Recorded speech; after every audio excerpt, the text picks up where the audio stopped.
Hi everyone, and thank you for joining the class today. It was, you guys just killed it. So in this video I will cover the two new stretches that we added today, the posterior shoulder opener and the thoracic extension. So I will cover the posterior shoulder opener now, and the stretch should be felt on the outside of the shoulder and arm. So I'm lying here on my side, there, and you can kind of play around with the position of the arm in 90 degrees, a bit lower or a bit higher, whatever feels most comfortable for you. From here, a cue that is very helpful is to think of the arm being pulled out of the socket. So if somebody was really pulling the arm, the same as thinking of protraction from the shoulder blade. That's kind of the same movement going on there. So what I then will do is that I will roll into my arm, still thinking of it being pulled. And for now, I get a nice stretch here on the outside here of my arm and shoulder. For some people this is enough, and for some people they need to go a bit deeper into it. So what I like to think for people who don't really feel it is to think of the sternum moving this way. So kind of rolling even more into it. The dynamic contraction here. The tissues that we're stretching, we want to activate. So what I will do is I will push the entire arm into the ground to move myself a bit out of the stretch and move back in. Push away and move back in. Push away and move back in. I hope this makes sense.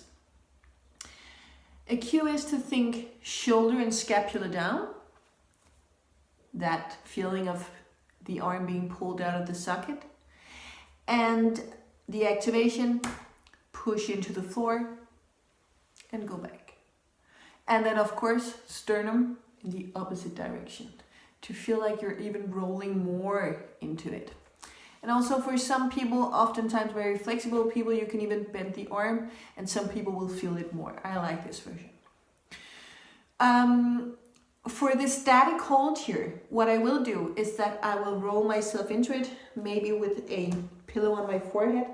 I will still have that feeling of moving my sternum in this direction, especially if I'm not really feeling the stretch. For you guys who feel it very, very easily, then don't think of that. And then I'll just stay there. For me, I like to just have a tiny bit of push into the floor to stay in the position. And then I'll just stay here and breathe. If I find that I get some like tingling, numbness, anything in the hand, then try to position your arm a bit lower or a bit up. You can also start here and then move your body a bit up and down to feel a good place. And also you can get out of it, kind of shake it out, find a new place. We don't want any like numbness, tingling, anything in the hands. That's really not the point. So that's the posterior shoulder opener. It's really good to get those tissues on the back side in the joint to move or to get more able to move, so that the humerus will be able to move with less restriction. I might say, I hope that made sense. Yes. Okay, so just to make sure it made sense, think of the humerus and the socket here, and then the tissues here on this back part of the socket can sometimes get a bit tight, and then moving the humerus those tissues can kind of stop the humerus from moving like this, like the ball from moving like my hand is moving here. So if we get those tissues a bit more mobile, then the arm will be able to move up here, or not getting the tissues more mobile, but getting the joint more mobile and getting the tissues able to stretch. Okay, now I got it right. So the next stretch, moving into thoracic extension. So, have my chair here. I like to have something under my knees when doing this. Then I will move into shoulder flexion. Here. Okay, maybe I need to not wear this sweater. Then I will move into shoulder flexion and really just find a place where it's comfortable. And some people need to kind of adjust, moving a bit back, moving a bit forward, to really find a place where they're comfortable. I'm comfortable here. So then I will move into what's full flexion for my shoulders. And I'm not thinking this, right? So still ribs in, and I'm just in full flexion from the shoulder joint. I don't want any movement going on in my spine. So maybe tuck, especially the lower spine, lower part of the spine, try to tuck the pelvis in a bit. So what I will do, tuck the tailbone in a bit. What I will do here is that I'll stay in this position with my shoulders, but my sternum here, I will have that, if you think of my sternum as this one, this is the top part of my sternum, my thumb here. So I want this motion. So scooping down and forward. I want a bit of movement going on up in the upper back, just around the lower part of my shoulder blade and also that part of my shoulder blades. Maybe some people will feel it a bit further down, but that area. So it will look like this. Scooping down and up. So you see this part of my spine is moving a bit, and and it's a really teeny tiny weeny movement. And I'm pushing my shoulder blades down as I do this.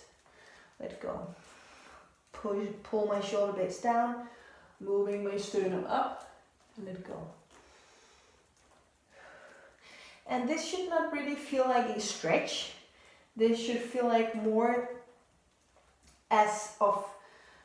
I would say more like a strength-based drill, or a kind of a mindful drill, getting that part of the spine moving. So this probably won't feel like a stretch, what we normally would say is a stretch. This is gonna feel like muscle work, like pure muscle work. I hope this makes sense. So for the static part of it, I will stay up there.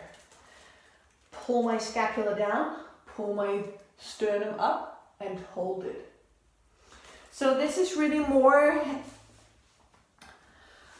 I oftentimes hear people say, oh, I can't feel this. I can't feel where I should feel the stretch, but really you shouldn't really feel the stretch. You should feel a movement, and you should feel the part below and around your scapula really working, those muscles really working. So yes, I hope these two stretches were helpful for you. And the little fascial release we did was this one.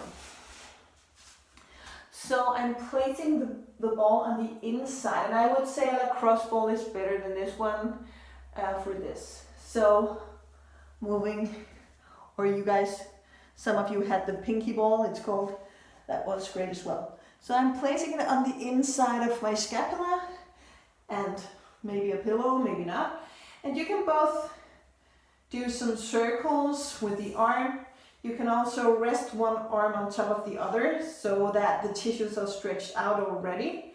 And what I like to do is, in the beginning, I like to move around to find a place where I can kind of, okay, I would like to release this point. And then I'll just stay there, have as much pressure on it as I need. Then I'll breathe. And I'll stay there for 1 to 2 minutes, 1.5 minutes. And if it doesn't release during that time, then move on to another place. And don't stay there for hours and hours and hours or minutes and minutes and minutes, because really 1 to 2 minutes is enough. Okay? Find 2-3 points on each shoulder, and then when you've taken one side, then try to just lie down and see if you can feel any difference. Maybe you feel that you're more grounded on the side where you did the fascial release than the other side. And don't judge it, just kind of be mindful of what you're feeling.